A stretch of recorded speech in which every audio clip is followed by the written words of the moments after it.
Un trésor lourd à porter. Maxime de Rouen.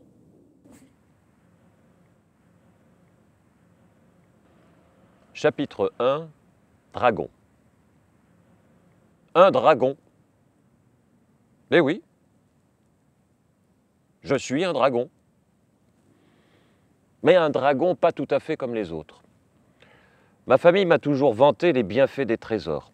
À chacun de mes anniversaires, mon grand-père aimait à faire danser en lettres de flamme sur les murs de notre grotte la devise de la famille « Il faut défendre son trésor ».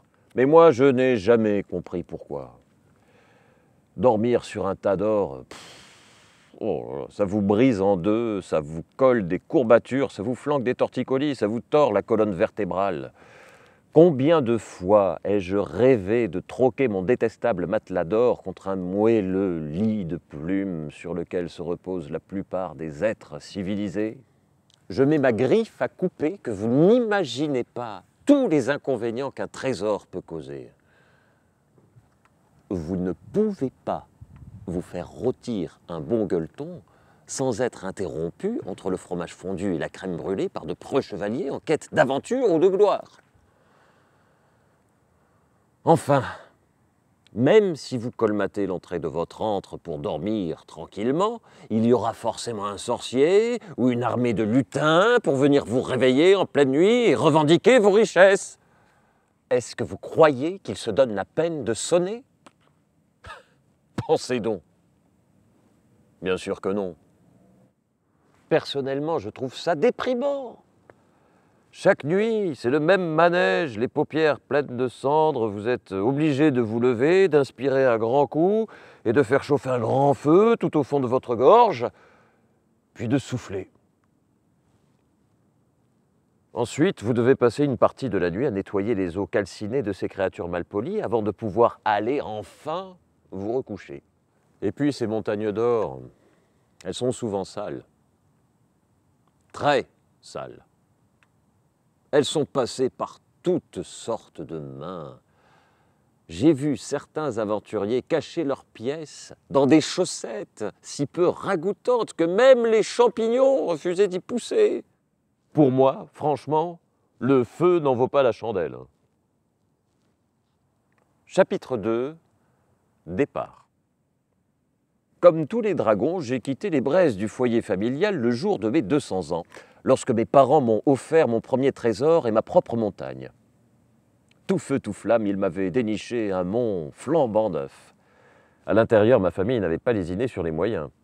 J'étais à la tête d'un trésor si gigantesque qu'en comparaison, même le plus avare des monarques serait passé pour un va-nu-pied. N'importe quel dragon normalement constitué aurait été honoré de devenir le gardien et protecteur d'un si mirifique trésor. Mais pour moi, cela ne représentait rien. Vraiment rien. Cela ne me faisait ni chaud, ni froid. J'étais encore jeune et plein d'énergie.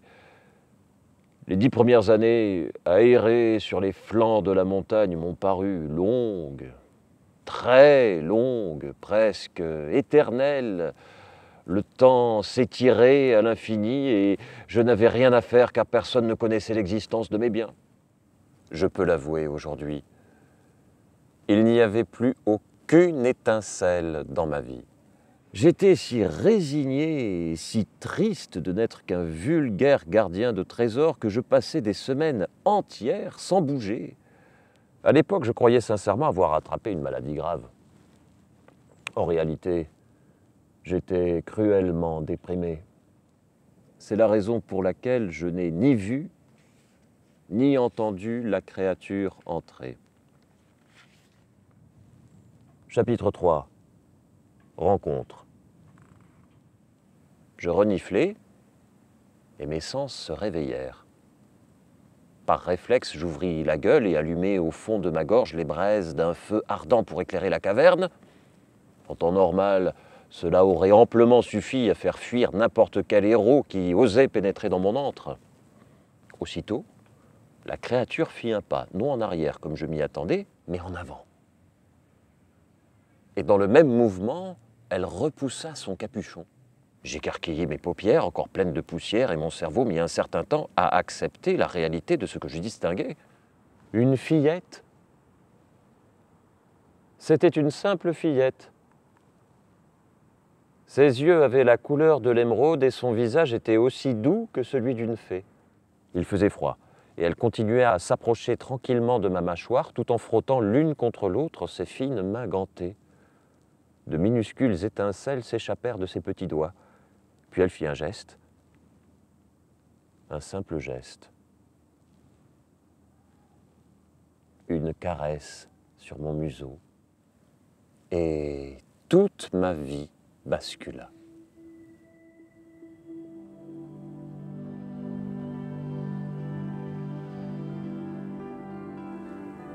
Bonne nuit.